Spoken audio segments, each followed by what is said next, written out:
Botswana have finally drawn a line in the sand. For decades, the country watched its wealth leave in crates and cargo holds. Now it's saying enough. The era of exporting raw value while importing poverty is over.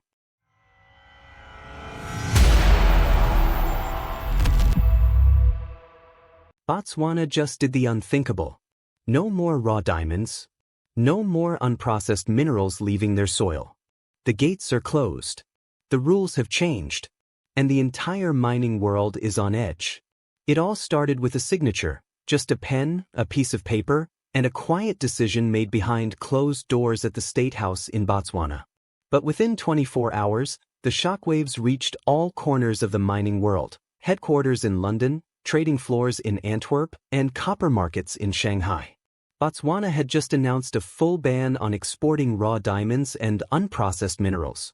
No delays. No loopholes. No exceptions. The announcement came straight from President Dumaboko.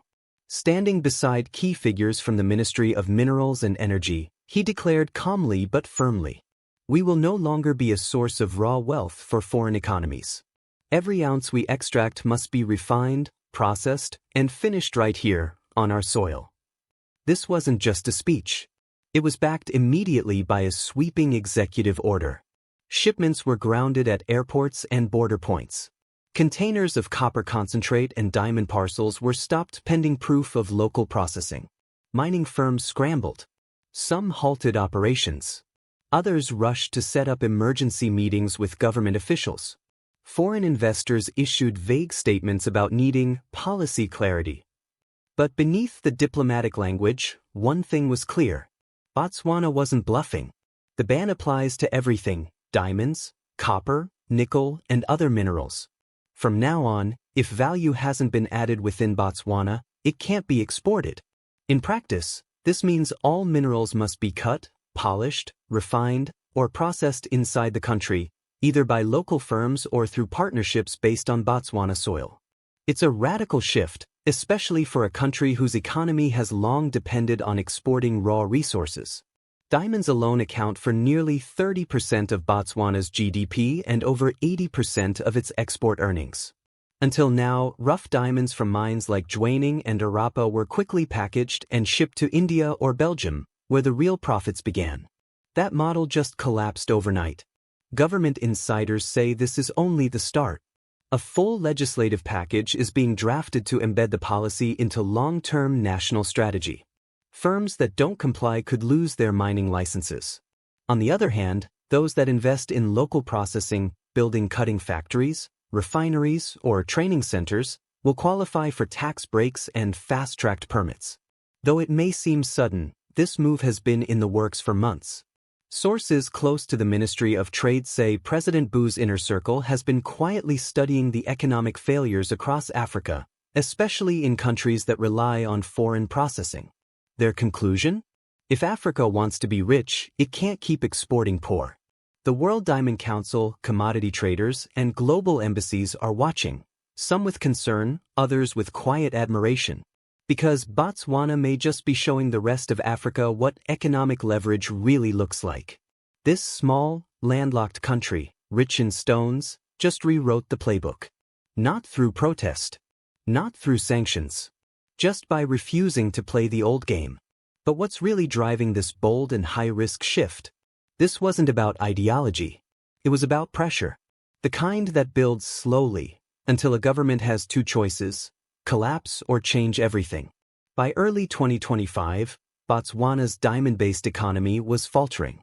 Global demand for natural diamonds had plunged, and prices dropped over 40% in just 18 months.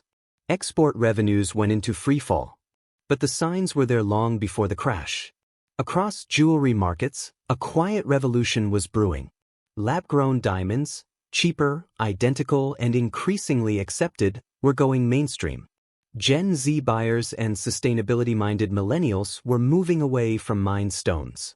In cities like New York, London, and Tokyo, real diamonds had lost their old shine. For Botswana, the world's second-largest producer of natural diamonds, the shift was devastating. Unlike more diversified economies, Botswana had bet almost everything on a single commodity. government spending, wages, infrastructure, all tied to diamond sales. And when prices tanked, the impact wasn't theoretical. Hospital upgrades were delayed.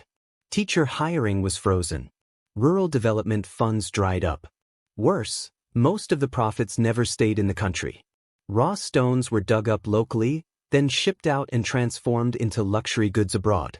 Botswana got a fraction of the total value its resources created. This model worked when diamond prices were high. But when they fell, the cracks turned into sinkholes. The system wasn't just unfair, it was dangerous. The new administration quickly launched an economic review. The findings were sobering. For every $100 earned from a Botswana diamond, the country kept less than $10. The rest was lost to foreign processing, branding, and retail markups. Economists warned, if prices kept falling and raw exports continued, Botswana could face a fiscal collapse. That was the tipping point. Not nationalism. Not theory. Necessity. The solution: break the pattern. Stop exporting value. Start keeping it. But doing that meant more than a policy tweak. It meant structural change. That's where the National Processing and Beneficiation Program, NPBP, comes in. A $500 million initiative funded by redirected mining revenues and African development banks to build the continent's most advanced processing facilities. Not in Europe or Asia. In Botswana. Factories are already under construction in Gaborone, near the Orapa mine, and in Francistown. These hubs will house labs, sorting centers, jewelry studios, and training academies. And it's not just diamonds.